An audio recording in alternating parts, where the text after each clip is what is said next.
జమ్మూ కాశ్మీర్లో తొలి విడత ఎన్నికల ఘట్టం బుధవారం ముగిస్తుంది. రెండో విడత ప్రచారం ఊపందుకుంది. ఈ నెల 25న రెండో విడత పోలింగ్ జరగనుంది. ప్రధానమంత్రి మోదీ గురువారం శ్రీనగర్లో పర్యటించారు.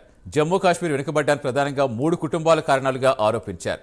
ఇక్కడ యువత చేతిలో రాళ్లిచ్చి రెచ్చగొట్టారని, వారి భవితవ్యం నాశనం చేస్తారని మండిపడ్డారు. మరి ఆ 3 కుటుంబాలు ఎవరో ఈ స్టోరీలో చూద్దాం.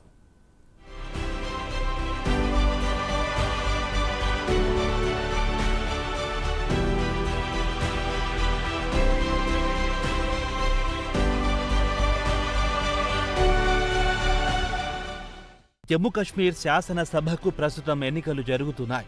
బుధవారం నాడు మొదటి విడత పోలింగ్ ముగిసింది.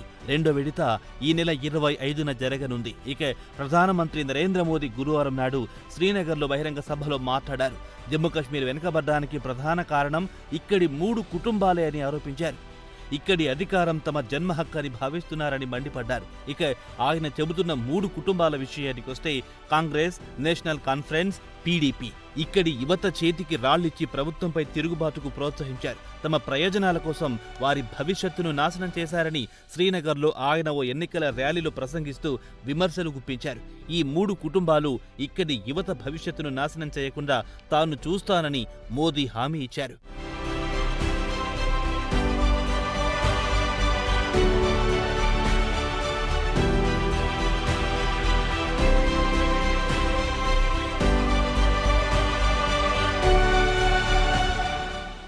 ఇక్కడి మన యువతకు విద్య దూరమయ్యింది. విద్యార్థులు స్కూళ్లకు, కాలేజీలకు వెళ్లడం మానేశారు. కాంగ్రెస్, ఎన్సీ, పీడీపీకి చెందిన 3 కుటుంబాలు ఇక్కడి యువత చేతిలో రాళ్లిచ్చి ప్రభుత్వానికి వ్యతిరేకంగా రెచ్చగొడుతున్నాయని ఆరోపించారు. తమ రాజకీయ ప్రయోజనాల కోసం ఇక్కడి యువత భవిష్యత్తును నాశనం చేశారు. జమ్మూ కశ్మీర్కు వ్యతిరేకంగా పన్నుతున్న కుట్రను భగ్నం చేయాలని ఆయన పిలుపునిచ్చారు. ఇక్కడి యువతకు ఉపాధి కల్పించడం తమ ప్రధాన ఉద్దేశమని, ఉపాధి కల్పిస్తామని హామీ ఇచ్చారు ప్రధాని మోదీ. ఈ 3 పార్టీలు వారసత్వ రాజకీయాలను ప్రోత్సహిస్తున్నాయన్నారు.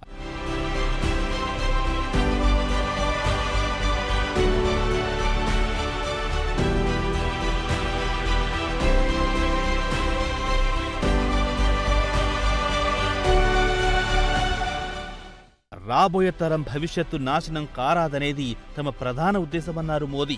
అందుకే తానిక్కడ శాంతి పునరుద్ధరించడానికి ఎనలేని కృషి చేస్తున్నానని వివరించారు. ఈరోజు ఇక్కడ స్కూళ్లు, కాలేజీలు ఎలాంటి ఆటంకాలు లేకుండా పనిచేస్తున్నాయి.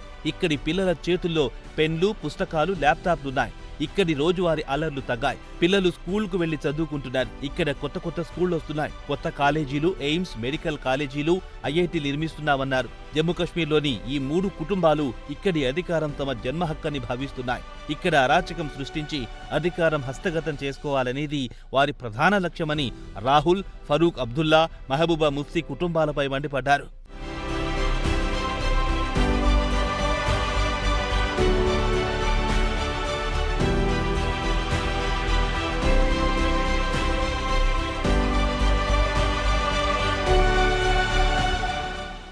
ఈ 3 కుటుంబాల నిర్వాకం వల్ల జమ్మూ కశ్మీర్ ప్రజలు చట్టబద్ధంగా తమకు సంక్రమించాల్సిన హక్కును కోల్పోతున్నారని ఆవేదన వ్యక్తం చేస్తున్నారు. ఇక్కడి ప్రజలకు వీరు కేవలం అరాచకం తప్ప ఏమిచ్చారని ప్రశ్నించారు. అయితే ప్రస్తుతం పరిస్థితులు పూర్తిగా మారిపోయాయి. జమ్మూ కశ్మీర్ ప్రస్తుతం వీరి కబంధ హస్తాల నుంచి విముక్తి పొందింది. ఇక్కడి యువత వీరిని సవాల్ చేసే స్థాయికి ఎదిగారు. ఇప్పటిదాకా ఇక్కడి అభివృద్ధిని అడ్డుకున్న వీరిని యువత ప్రశ్నించడం మొదలెట్టారు. ఈ 3 కుటుంబాల పాలనలో యువత భవిష్యత్తు దెబ్బతిందని మోదీ ఆవేదన వ్యక్తం చేశారు. కేంద్రపాలిత ప్రాంతాల్లో ఉన్న యువత విద్యకు, ఉపాధికి దూరమయ్యిందన్నారు.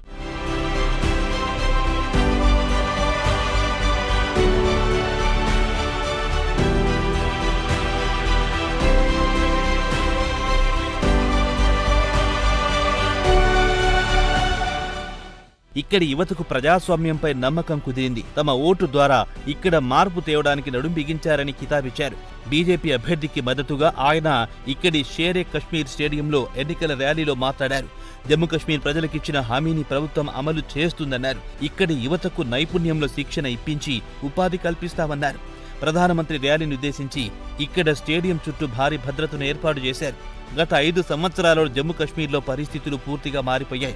యువతకు ప్రజాస్వామ్యం పట్ల నమ్మకం కుదిరిందన్నారు. గతంలో జరిగిన ఎన్నికల గురించి ప్రస్తావించారు. గతంలో ప్రచారం సాయంత్రం 6 గంటలకు నిలిపేయాల్సి వచ్చింది. ఇంటింటికి వెళ్లి ప్రచారం చేసుకోవడం అసాధ్యం. ఇలాంటి పరిణామాలనే కాంగ్రెస్, ఎన్సీ, పీడీపీ ఈ 3 కుటుంబాలు కోరుకుంటున్నాయన్నారు ప్రధాని. ప్రజల హక్కులను ఈ 3 కుటుంబాలు కాలరాసి ఆనందించాయన్నారు మోదీ.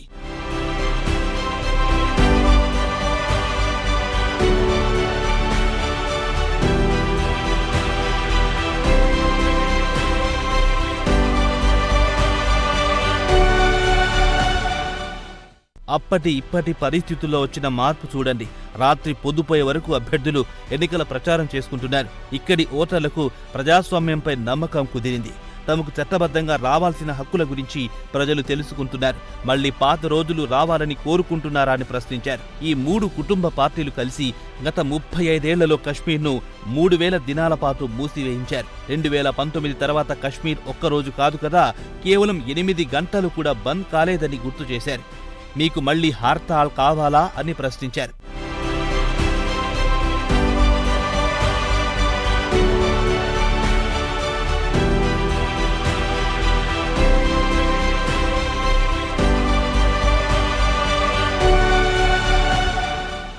బుధవారం నాడు జరిగిన పోలింగ్ సరళిపై మోదీ సంతృప్తి వ్యక్తం చేశారు. మొదటి విడతలో 61% పోలింగ్ జరిగింది. ప్రజలు స్వచ్ఛందంగా ఇంటి నుంచి బయటికొచ్చి తమ ఓటు హక్కును వినియోగించడం పట్ల ఆయన హర్షం వ్యక్తం చేశారు.